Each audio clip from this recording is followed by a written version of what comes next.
Waktu itu juga oleh almarhum Profesor Yohanes sangat protes atas hal, tapi tidak pernah digubris. Nah, untuk kami sekarang marilah kita dulu bersama. Sudah ada satu negara baru, itu Timor Leste di kawasan ini. Marilah kita secara jujur.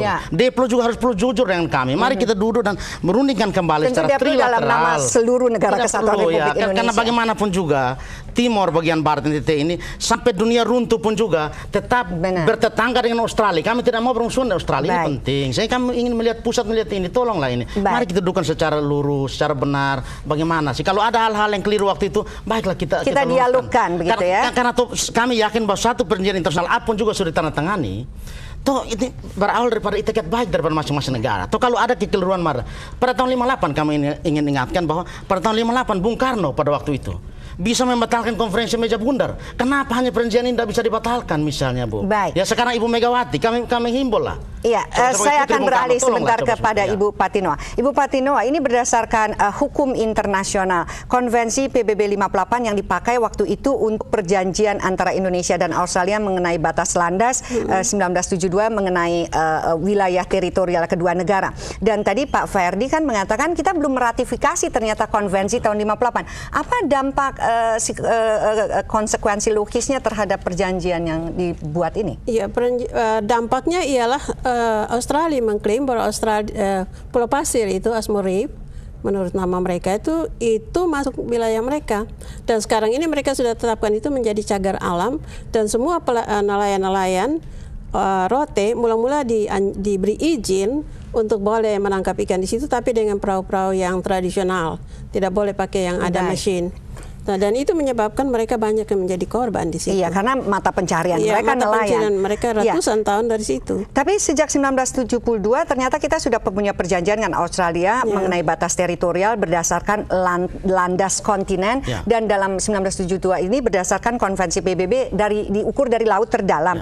Tapi kan ada masalah historis dan juga geografis, Ibu, yang mana Pulau Pasir lebih dekat ke Indonesia. Seberapa jauh alasan historis dan geografis ini bisa kita rundingkan kembali dengan pihak Australia? Ya, itu Pulau Pasir itu sudah menjadi ladang hidup dari orang rote sejak kalau menurut historis dari Dr. Fox sendiri, seorang Australia, itu baru tahun 1727 itu orang rote sudah ada di situ. Tapi sebenarnya menurut historis lebih awal dari itu sudah ada. Kalau kita cari di ensiklopedia itu banyak cerita tentang itu. Dan Inggris, Captain Ashmore itu baru menemukan pulau itu tahun 1811, dan itu diklaim oleh Commonwealth Inggris sebagai wilayah mereka.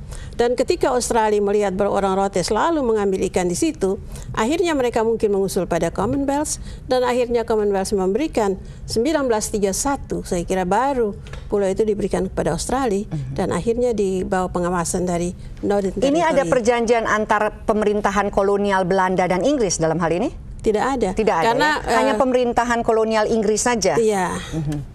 Jadi Commonwealth Inggris memberikan kepada Australia, seolah-olah itu milik Australia, dan sekarang di bawah pengawasan dari Northern Territory yang lebih dekat dengan Asmore Reef. Secara geografis tadi Ibu mengatakan jarak itu lebih dekat ke Indonesia. Ya, dari kita 150 km, dari Australia sekitar 450 sampai 600. Artinya ke Darwin dan ke Perth itu jaraknya sejauh itu. Jadi jauh sekali itu. Pak Freddy Tanoni, kalau saya boleh mendapat informasi, kita mendapat informasi, ada berapa jiwa nelayan di Nusa Tenggara Timur yang memang mata pencariannya sebagai nelayan, yang mereka memang sudah terbiasa secara tradisi mencari ikan hingga ke wilayah Pulau Pasir ini? Ini data persis, tetapi di satu desa di Rote Timur itu Pepela, di situ kurang lebih ada 100 sampai dengan 300 nelayan kecil-kecil yang setiap hari dari dulu itu seperti itu. Jadi mereka tetap pergi sampai sekarang. Karena apa? Mereka menganggap bahwa gugusan Pulau Pasir ada 3 pulau di situ merupakan kehidupan mereka sehari-hari, yang pertama. Kedua, bahwa itu merupakan warisan nenek moyang mereka, sehingga apapun juga tidak bisa dipaksakan seperti ini. Apakah ada penduduk Nusa Tenggara Timur atau penduduk Indonesia yang berdarah Nusa Tenggara Timur yang menempati Pulau Pasir itu sejak dahulu kala? Pernah menempati, dalam arti bahwa musiman saja. Musiman saja. Mereka pergi sana tanam jagung, menangkap ikan, dan bahkan ada kuburan-kuburan di sana. Bukan saja nelayan-nelayan asal Rote, tetapi Rote Pepela ini dijadikan basis nelayan dari Madura, Buton, Bugis, Flores, Alor, semua itu. Dan itu ada bukti sejarah menyatakan bahwa sejauh 1609 nelayan-nelayan ini sudah di-hire, sudah disewa oleh pedagang-pedagang asal Cina untuk mencari tripang dan segala macam di kawasan gugusan Pulau Pasir itu. Baik, Bapak Ferdi Tanoni dan Ibu Patinoa, kita akan menyapa penonton yang khususnya baru saja bergabung dengan Berita Siang TVRI. Selamat siang dan selamat bergabung kepada Anda, dan khususnya untuk Anda kami ulang kembali cuplikan berita-berita utama siang ini.